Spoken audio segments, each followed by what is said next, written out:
लोगों की यह धारणा है कि प्राचीन काल में राजा महाराजा दो खजाने रखते थे, सामान्य काल के लिए सामान्य कोष तथा आपातकाल के लिए गुप्त कोष। सामान्य कोष की जानकारी सभी को होती थी, मगर गुप्त कोष भूमि के नीचे अत्यंत गुप्त रूप से बनाया जाता था। गुप्त कोष में खानदानी संपत्ति व लूटमार से प्राप्त संपत्ति रखी जाती थी। उसका उपयोग अकाल, बाढ़, महामारी, आक्रमण आदि के समय किया जाता था।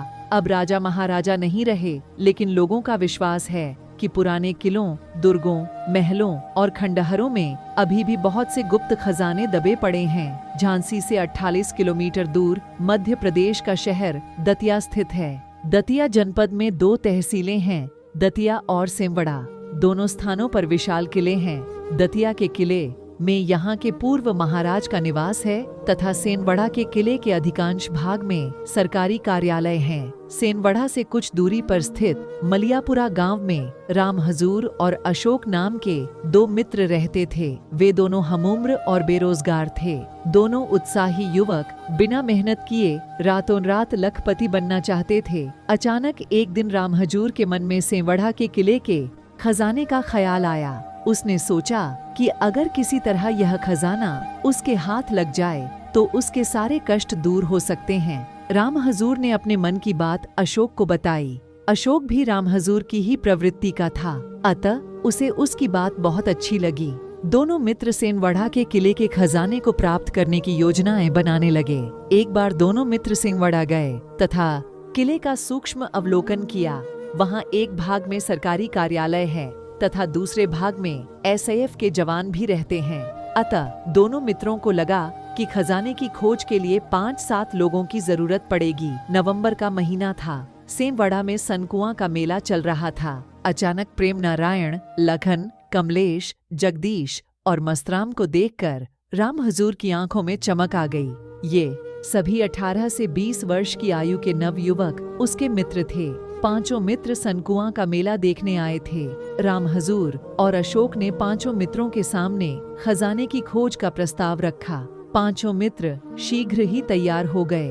खजाना मिलने से पहले ही उन्होंने खजाने से प्राप्त धन को आपस में बराबर बराबर बांटने का निश्चय कर लिया। सभी मित्र आधी रात तक सलाह मशवरा करते रहे तथा अगले दिन उन्होंने खजाने की खोज प्रारंभ करने का निश्चय कर लिया। अगले दिन सबसे पहले राम हजूर और अशोक ने गैंती व फावड़े की व्यवस्था की और किले की ओर चल पड़े। 14 नवंबर का दिन था। पूरे देश में जवाहरलाल नेहरू का जन्मदिन मनाया जा रहा था। सेनवड़ा में भी कई कार्यक्रम आयोजित किए गए थे। इन युवकों की ओर किसी का ध्यान नहीं गया। सेनवड़ा के किले का वह भाग जो प्रयोग में नहीं आता है, अधिक खंडहर हो गया है। उसी भाग में एक बड़ी कोठरी थी जो हमेशा बंद रहती थी। राम हजूर और अशोक खजाने के चक्कर में सेनवड़ा किले के कई चक्कर लगा चुके थे। उनका सारा ध्यान इसी कोठरी पर था। कोठरी मुख्य भाग से अलग नीचे की ओर इस प्रकार बनाई गई थी कि काफी घूमने के बाद उस तक पहुंचा जा सकता था। राम हजूर और अशोक को पक्का विश्वास था कि इस कोठरी के भीतर से ही खजाने का रास्ता होना चाहिए। 7 मित्र खजाने की खोज करते करते उसी कोठरी तक आ पहुँचे। उन्होंने गैंती फावड़े से रास्ता साफ किया और भीतरी हिस्से में पहुँच गए। वहाँ काफी अंधेरा था।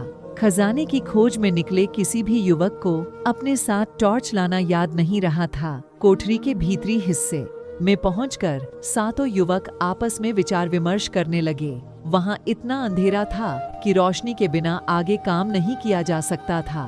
कुछ युवकों का मत था कि पहले रोशनी की कुछ व्यवस्था की जाए, फिर आगे बढ़ा जाए। दूसरी तरफ राम हजूर और अशोक इतना आगे बढ़ चुके थे कि अब वे पीछे लौटने के लिए तैयार नहीं थे। उनका कहना था कि किले में पहरा रहता है, वे हमेशा इसी तरह बेरोकटोक नहीं आ सकते, इसलिए जो कुछ करना हो इसी समय हो जाना चाहिए। अचानक राम हजूर के मन में एक विचार आया। उसकी जेब में माचिस पड़ी थी। उसने सोचा कि माचिस से इतनी रोशनी हो जाएगी कि काम चल जाएगा और बाहर किसी को पता भी नहीं चलेगा। राम हजूर ने तुरंत जेब में हाथ डालकर माचिस निकाली। जैसे ही पहली तीली सुलगाई कि भयंकर विस्फोट हुआ और किले की दीवारें कांप उठीं। उसके बाद भी कर्णभेदी कई धमाके हुए जिनसे कोठरी की छत उड़ गई। राम हजूर का शरीर क्षत विक्षत हो गया। उसके साथियों की हालत भी नाजुक बनी हुई थी। वे लोग जिस कोठरी को खजाने का द्वार समझ रहे थे वह पुराना बारूद खाना था। वहाँ अभी भी काफी बारूद भरा पड़ा था। दोपहर का 1:30 बज रहा था। सेमवड़ा किले के सरकारी कार्यालयों में तैनात पुलिस गार्ड व SIF के जवानों ने धमाकों की आवाजें सुनी तो वे भागकर वहां पहुंचे। पुलिस गार्ड ने मामले की गंभीरता को समझते हुए इसकी सूचना अपने अधिकारियों को दी। सेमवड़ा में अग्निशमन की कोई व्यवस्था नहीं थी। इस कारण दतिया तथा लाहार से दमक्कल के दस्ते बुलाए गए। 2 घंटे के अथक प्रयास के बाद किसी तरह आग पर काबू पाया जा सका। राम हजूर तो विस्फोट के साथ ही मर चुका था। उसके दूसरे साथी अशोक, प्रेम नारायण, लखन व कमलेश ने किले से अस्पताल ले जाते समय रास्ते में दम तोड़ दिया। मस्तराम तथा जगदीश ने ग्वालियर के चिकित्सालय में जाकर दम तोड़ा। इस प्रकार बिना परिश्रम के धन प्राप्ति की इच्छा रखने वाले नवयुवकों को अपने लालची स्वभाव के कारण असमय अपने प्राण गंवाने पड़े।